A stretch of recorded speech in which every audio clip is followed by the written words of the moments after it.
Zeleni Sloveniji imamo mladega predsednika, pa midva z Nado to povprečje malo popravimo z izkušenostjo.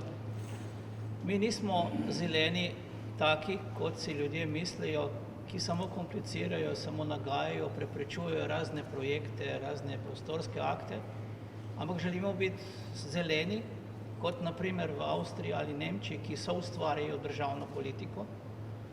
Imamo program podoben kot ostale stranke, za naprej, za razvoj, po zdravi kmečki pameti. Želimo pa v naši združbi Povežimo Slovenijo predvsem preseči strankokracijo, kjer se stranke do sedaj samo borijo zase, za svoje poslance, s tem za svojo moč, ne pa za dobrobit ljudi. Preseči želimo polarizacijo, smo ne levi, ne desni, ampak različni. Nismo samo stranke, kandidirali bojo tudi strokovnjaki, ki niso v nobeni stranki, ki so strokovnjaki na svojih področjih in bojo tudi, če nam bo dano, tudi zastopali te interese potem v parlamentu.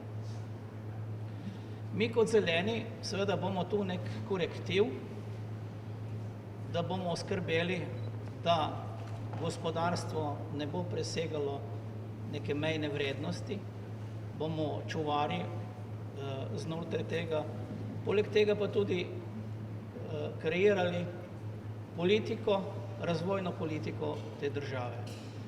S svojimi izkušnjami kot župan in kot poslanec v državnem zboru sem opazil veliko pomanjkljivosti, vendar ni bilo te volje v parlamentu, da bi se zakonodaje določene popravile, naprimer kot je v sosednji Avstriji ali Nemčiji. Čeprav smo podobni, pa je en kup birokratskih in administrativnih ovir, ki razvoj zavirajo, ne pa ga spodbujajo. Zato bomo zeleni tudi dali svoj doprinos k tej skupni politiki, tudi za enakomeren razvoj podeželja, ker je zadnjih 10 let nazaduje.